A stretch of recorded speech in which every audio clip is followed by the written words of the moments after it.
Hello, and welcome back to the Game of the Month, or Games of the Month. We are still workshopping a full official title, but this is the first Game of the Month. This is Twisted Cryptids from Unstable Games. This is the Kickstarter edition with all the boggles and bongs that I kicked for, and I do not regret it. As I've said before, if you want your full money's worth for Kickstarters, definitely do Unstable Games. But today we are playing Twisted Cryptids, where we are cryptids hiding from the researchers, the trappers, and the hikers who are just exploring the world and stuff like that and looking for us. But we do not want to be found. We are introverts. Leave us alone in our caves, in our dens. All we want to do is just play Mario 64 all day and read books. That is the perfect lifestyle. But we have to scare them off or give them little decoys. How this game works is that we have three separate piles, each associating with tiles. These are like where if there are so many where if there are so many humans in one area and whatnot, they have found us. Now, what I mean by found us is that when we look in our decks, we will see that there are things called the real deal where they actually did find us, which will give us a negative sort of aspect to it. And each of these at the end of the game is worth 7 points, so you don't want to lose them. This is a hoax. Hit the road, yak. Awesome. But this is a hoax where they thought they discovered us, but no, it was a yak. It was a yak all along. And then we have decoys. Decoys are more item. Well, they're not like living, but they're just item versions of what they thought they found and stuff like that. And to win the game, you have to be able to get the most points on the myth tracker. As when we are discovered by either hoax, decoy, or the real deal, we will gain and lose points depending on, like, say there were 6 researchers, I get +1 for each researcher there, but there was 2 rangers, and I get -1 for each ranger there. So I would get a total of 4 points from that encounter round. Yes, but I am playing as the big abominable snowman, the Yeti. As you can see that these are the standees with the evil blacked out version because I'm mysterious and you don't understand me and don't know, oh, hi there, how can I help you? I just want to help out. And then wonderful Elsie is playing Bigfoot. And as you can see here, we have cryptid powers as well, as Bigfoot has Yoink, where he will lure 2 humans. And by lure means that he is just luring 2 humans from one adjacent location to his. So maybe he can try and stop them from encountering there, or possibly even screwing me up. We may be cousins, but we hate each other. He's from the down south forest while I'm from the prestigious northern mountains. All right then. Mm-hmm.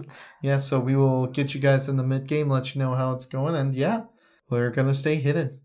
Hello, welcome to the mid-game check-in, where, as you can see, we are trying to stay hidden the best we can. We currently have a lot of investigators and a lot of hunters on the board, not a lot of hikers. We are currently about to go into round 4 of the 5 because we had just wanted to get through the third one. Currently, Elsie is in the lead with 11 points, me back at 8, but who knows? There are Unstable Games is unstable in its scoring, and we can just jump right ahead. It's going by really fun so far. I haven't used my cryptid ability where track 1 human to the side of each of your hiding spots. So that will come in handy at some point. Definitely very much love this game. The art is so cute.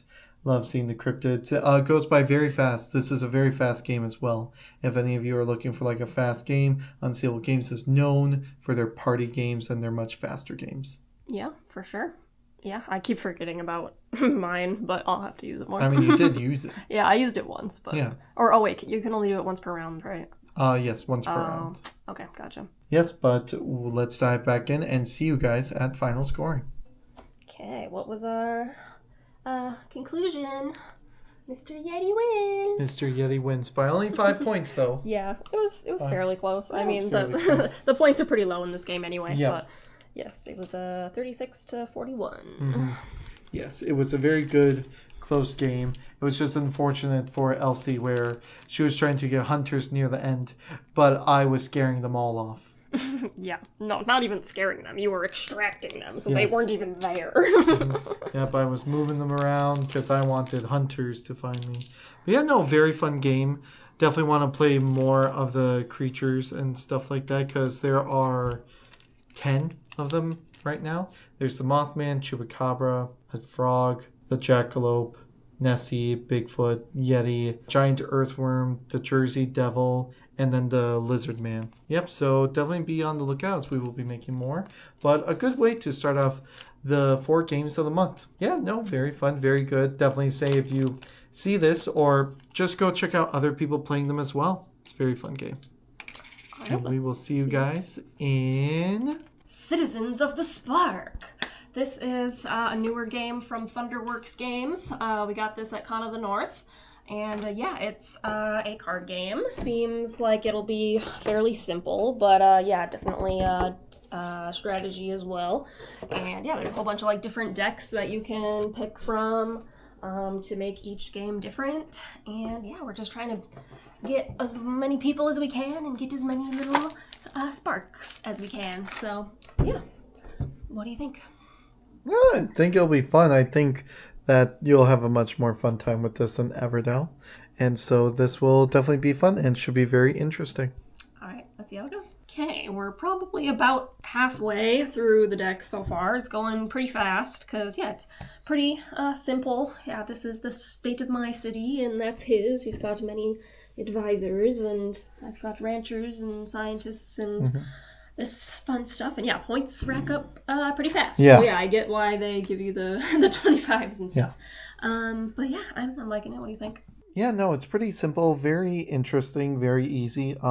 Yeah, this is only like the recommended version you said. So For the like first play, yeah. there's all these other ones. So really, you can make the game as complicated as you want. Shuffle them all up and hope that you get a pair of 2 at some point and go through the entire deck. Yeah, but no, it's fun. It's very nice. I definitely love the artwork. Like just the beautiful ways that they did the animals and stuff like that in different ways. It's so fun.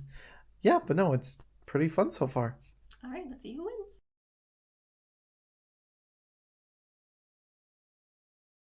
Hello and welcome back everyone to our 3rd game of March. Welcome to Everbloom, a game where you are playing as a faction of animals upon a world where a dragon has died and now all these hybrid animals are coming to fruition. And so now you must bid and you must gain favor with these animals. You must pollinate them so that way their flowers grow huge, nice and big. And at the end, you somehow win. We're taking this one step at a time. There's a lot to it. Seems really fun. Seems really cool. But there's a lot, people, okay? There's a lot. But yeah, no. I got this as a Kickstarter. As you see that the poker chips are a little bit more pokery. Some bigger minis and stuff like that. Just Kickstarter stuff. Awesome. Always worth it, I say. Can't wait to start playing it. So see ya in the mid-clip. Woo! Hello and welcome back everyone to the mid-game check-in. We are just about to start round 3. And it's been going by quite well. I'm down at 54. She's at 68 because of different the point goals and stuff like that. We're having to go back to the rule book every so often. It's a lot.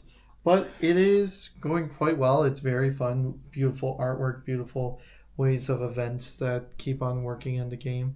Very unique from different games that we have played as well, where this has bidding, tile placement, then more placements here. It's like, I almost wish it was more rounds, which you can probably play home ruled with more rounds because 3 seems like very little. And this would be a lot more fun with more people. Even though it also has a solo mode, I could not imagine playing this game solo. Yeah, like it has like a whole separate rule book for like the rival. Yep. But no, we'll let you guys know who the winners are. Hello and welcome back. She got a good old 142, folks. We got up to a reasonable 91. I don't know what I did wrong. I think the problem was I did not get pollinators. Is that everywhere that I was going, she was not competing with, or I was like, haha, and trying to take over because it was a good card, which in the long run really wasn't. Also, like, laying up these, well, I don't know, just my head was not in this game, but very fun. I want to play it again when I'm in a better headspace. Very unique in how it works. I don't think the B faction really mattered. I don't think it did, other than the butterflies, which, did you really use the effect of it? I think I used it once. Yeah, who knows how this will turn out next time. There are 4 other factions. There's the lizards, the bats, the lemurs, and the hummingbirds. But yes, on to game number 4, the Eclipse. Here we are in the Dragon Eclipse world. It has been a hot minute, so we don't really remember what we're doing, but we're going to see how much we can remember. And yeah, there's lots of different rule books and things. This is our adventure journal where we make decisions and yes, very nice little minis that we have. And then yeah, this is our battle mat. We're going to fight this little guy, a Galomo. Yeah, we're going to certainly see how far we can get and then get tired. This is a very long sort of game. I wonder what the actual hour count is on the game. Like, how long does it take to complete? We got this off of a guy from Facebook Marketplace because I was like, yeah, this would be super fun to get. And, you know, I certainly don't regret it. It's a very unique, beautiful game, but one that just does sort of take a while and requires a lot more time than any other games, yeah. Well, we'll let you guys know when it's the halfway mark. We have tamed the Galomo! Yay! So I guess we get to use him now if we choose. We technically did combat a little bit wrong. We forgot to use like the taunt token, and like, so we just kind of chose who he attacked, but you know, it's fine. But yeah, it definitely took a minute to get back into, but once we knew what we were doing, it was like, oh, okay, this makes sense. Yeah. So. Yeah, no, very fun, very good. Just, yeah, you gotta get back into it. All right, then we're gonna read some more of the story and then progress.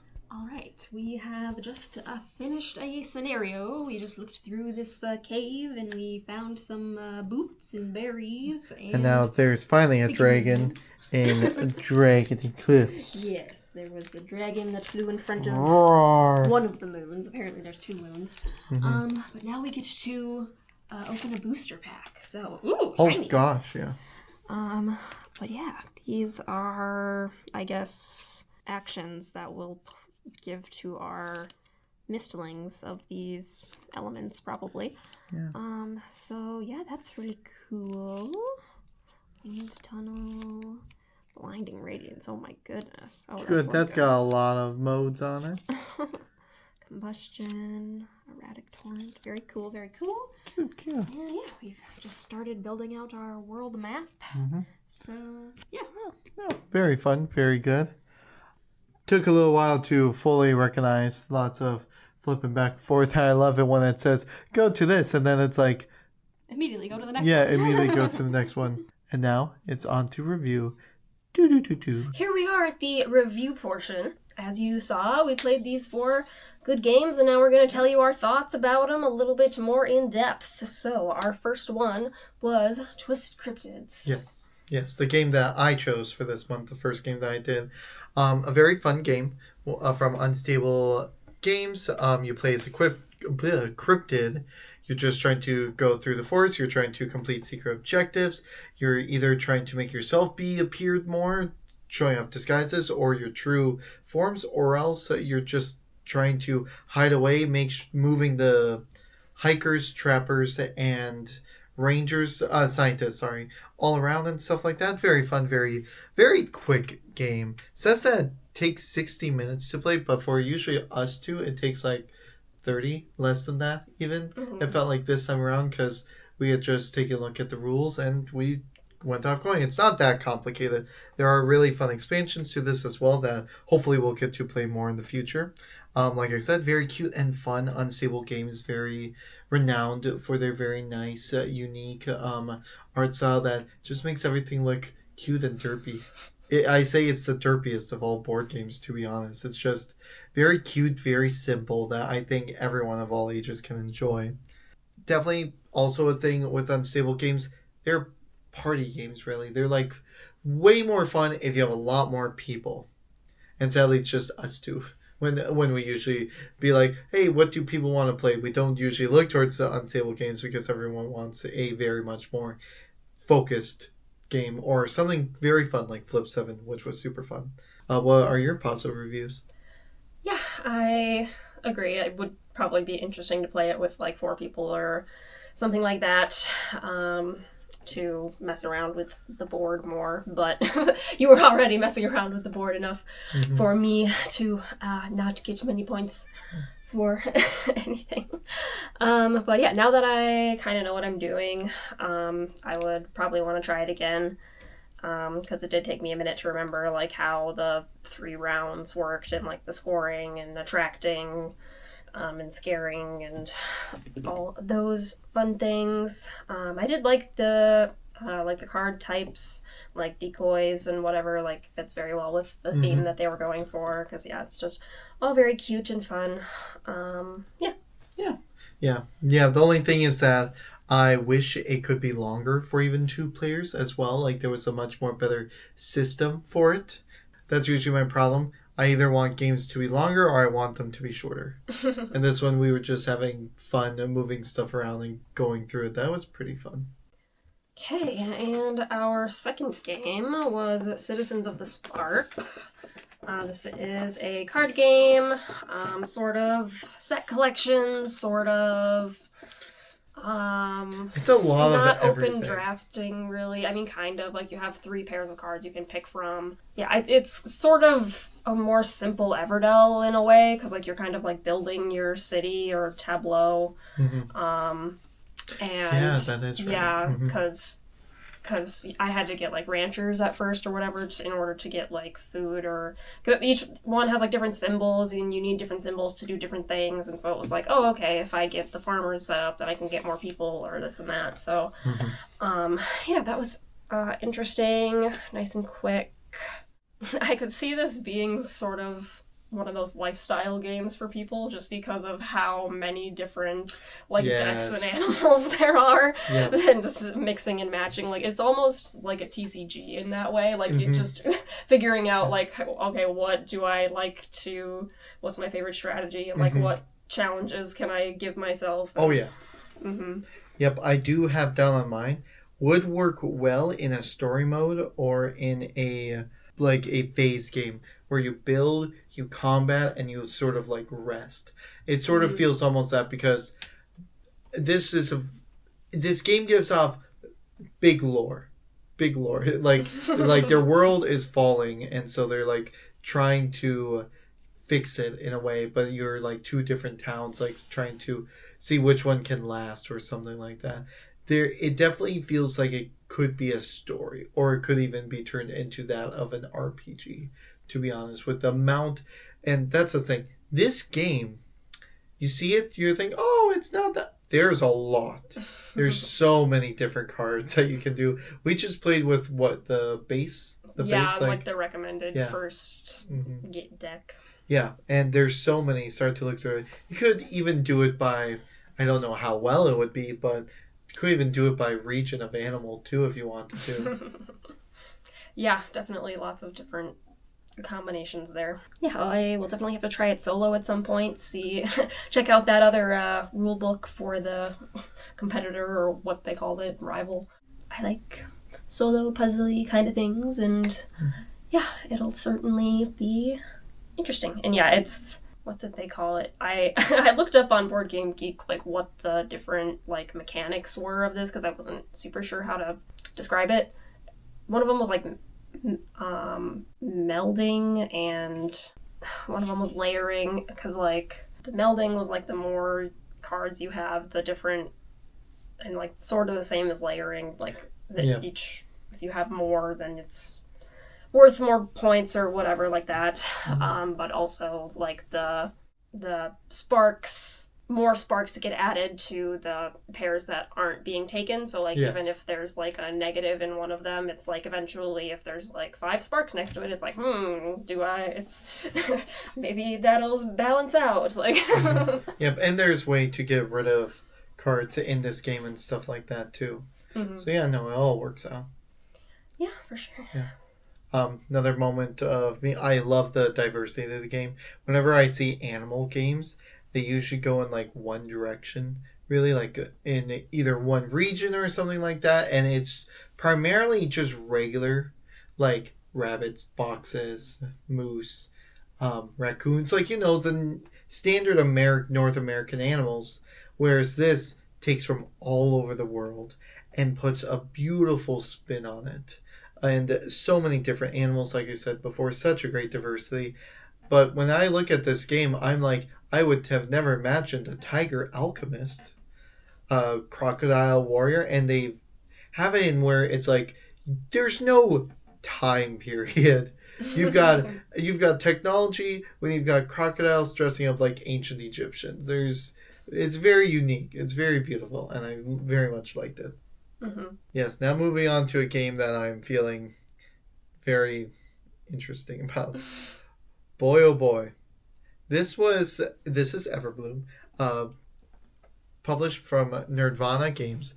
Very good. I saw it on Kickstarter, and I kickstarted up to it, and I started to see more and more about it, and it seemed very good. I thought, hey, I'll kickstart this, and we'll play, and we'll have a lot of fun. Sort of sat on the shelf for a while. Love the little deluxe things. I got it where you could have like your own little feature, like each of the decks have their own slot and whatnot.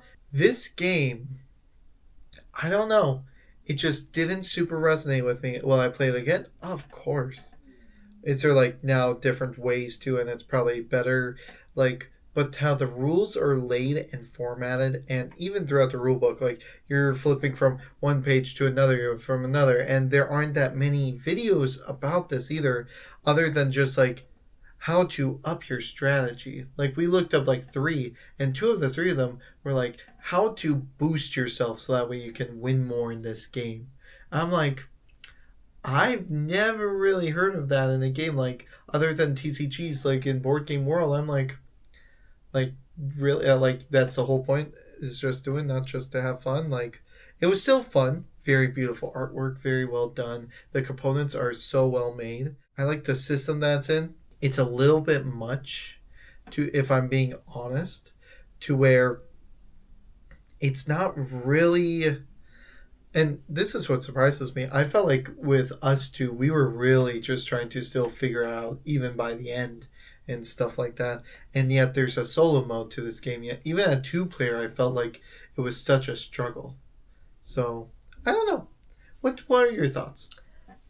Yeah, definitely not like a beginner board game. Yeah, this game is 14 and up. Yeah, and it's also a bit of a table hog, very very large board and everything like that. Takes up a lot of space. But yeah, I thought it was, like we said before, very interesting and unique in the way that, like, the main mechanic really is betting. Yes. Like, it's a betting system, and like being strategic about when you want to try and lose a bet, because it's like obviously easy to want to like win them, like, oh, this is a good card, I want to win it, but then it's like, wait, no, I can't. If I don't get enough pollinators by losing, then they won't be worth anything at the end. And so it's like, you got to balance that. And I also found it interesting how like the different point systems worked together, like being able to choose your little reward token for like each biome. Like whenever you would like first put a card in, you could choose which reward you wanted it to be, so you could really personalize your strategy that way. And you could also try and make it match the current like round objectives or whatever they were. There was like 3 cards for every round of like, if you pollinated something in the jungle biome this time, you get a point, or oh yeah, and then there was the bloom track too. That was another added part, and it was there were a lot of moving pieces. But yeah, I do like sort of fiddly things like that, but definitely a lot, because we've never really, we're not casino goers. The things what we do for gambling is on TCGs, the Lorcana, but really didn't just hit with us. Yeah, this was a game. Not a horrible game, not by even far one of our worst games ever, but definitely one of the games where it's like, you definitely need to be prepared for it. Yes, Yeah. and also the factions are a very unique and interesting thing.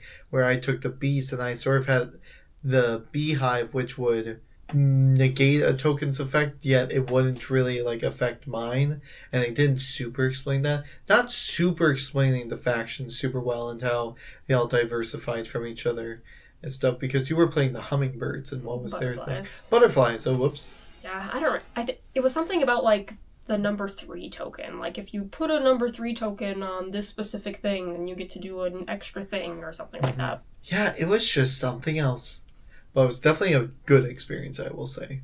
Yeah, it's like now that we know that what we're doing, it would be definitely interesting to go back and see what our, because obviously it took us a very long time to learn it, and so like we were tired by the time we like started as well. So I definitely think it's very interesting. Yep. And kudos to them for the artwork in this.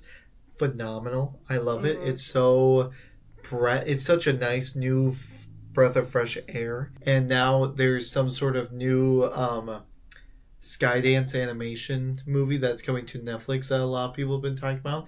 And it sort of looks like this, where there's like animals that sort of encompass nature. Like, I'll have to show you it, but they're like tree wolves where they have like fall, and then there's like one on fire and it's like spreading the fire. It's yeah. And this game, when I think about it now, I'm like, there was an owl that was in the middle of a storm controlling it. Like, this is very, I think it was very ahead of the time of like animal nature mashup and stuff like that. Yeah, no, it was very nice, very fun. Yeah, and definitely at the bottom, your board itself too got so filled up as well, especially with the animal stacking of like, of water, different faction, like you had those secret objective goals, but also mattered versus your opponent how many they had, and then that sort of decided your score. Oh yeah, that's right. You needed like, whoever had the most animals like in each biome would get like the more points. Yeah, that was weird. Yep, that was super weird. I'm like, wait, hold on. I get more points for my things in water, but you will have one more than me, and now you win the more points? yeah, I just remembered that too. Sorry, it's been a long... March was March. Yep. Yes, but otherwise, I didn't have any other thoughts. How about you? No, that all sounds good to me.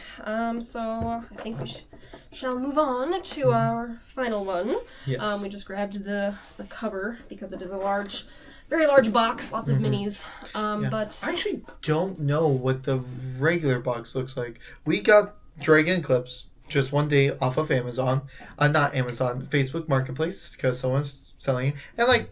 And also, if you're ever looking board games or like you're unsure about board game, look on Facebook Marketplace and see if someone's selling it first, and then you can get it, and you won't have to spend as much as retail and garbage wise too. But yeah, no, Dragon Eclipse, a RPG game, right? Is that how you would describe it? Or a choose your own adventure? Choose your adventure game. As well as combat. Because I don't think you can necessarily like avoid the combats. No. Those are like built into the story. I guess you could roll a die and see if you kill it or leave it alive. If you just wanted to skip it. Just to get it over with, yeah. Yeah, I suppose. But it definitely took us a long time to remember how to play, especially since we were jumping in like right back into combat. Lots of iconography that you have to learn in this game, and once we remembered and figured it out, it is definitely an interesting combat system with like over time you are building up your deck, but in these beginning portions it really is just like you have your 4-card options that you can choose from, or you have your dragon's special ability, and depending on what order of the cards it's in, you get more like power tokens or whatever they're called. Sort of like Citizens of the Spark in that way, whereas like if you haven't taken a card for a while, it'll be like worth more. Oh yeah, and then like the taming mechanic for the things. I don't know if they were all like you had to do 3 things in order. They were. I don't know. But for this one at least, you had to like do 3 specific things in the combat in order to tame the creature. So that was interesting. And also the way that they adapt things for 2 people versus 1 player, because you can do it solo or 2 people. So yeah, like it added a major corruption or something, which made the creature more powerful. The whole like storybook part is good. It's pretty immersive, I would say. The writing's pretty good. I like how you have to decide where you want to or where you can afford to spend time, because like certain places cost you more time because you only have however long to be in each area. Yeah, this isn't a session of D&D where the players can be at a door for an hour and then realize it's unlocked. Literally. Yeah, and then there's tests throughout as well. Like we had to like decipher some ruins or something, and it was like depending on, and the way that the tests work is like push your luck. Like you're just drawing cards and trying not to bust, basically. You don't want to go over a certain number. And so that was definitely interesting. I feel like that could have been expanded more. Yeah, the tests could have been more involved or like individualized, but there's already also so many other things you have to remember that is also just a good little way to do it. And yeah, the art and the minis and everything is really good, really great. And yeah, what do you think? Yeah. No, very fun, very good. They also did just do their like second expansion. They did it on GameFound. I even asked her like, hey, should we back this or not? They had some very unique stuff. Like she had said, good story. I really like this story. We're now finally getting on to the actual dragon part of it, which is funny. And so we'll have to really take this out. And it's definitely like, make sure you don't really have anything else planned for the day, because this will take time. You'll have to talk amongst yourselves, just sort of figure out and stuff like that. Very nice. Minis are beautiful and wonderful. They are so uniquely designed. I love them so much. It is a bit of a longer game. This is a long. I think I searched up the gameplay hours that people logged were like 60-hour plus. So this is going to be.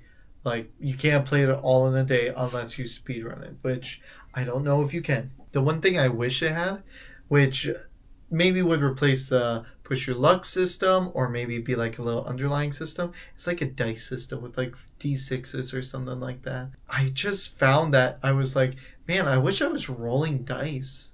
Or like, roll a d6 and add that much damage to this attack. Roll a d6 and then whatever you got, some sort of effect would happen. Like 1, you can't move. You got you got your claw stuck. Like a bit of flavor to it. Not that this world is not full of flavor. It very much is. The maps, the unique battle mats too that you have to set up. You go through the cards and everything else with it. Very nice, very well done. I can see why so many people backed it, kickstarted it. Nothing else from me. So do we want to like rank them, or like what do you want to do now? I would say that my rank is Twisted Cryptids, Citizens of the Spark, Dragon Eclipse, and Everbloom. I would probably say Citizens, Eclipse, Cryptids, and Everbloom are.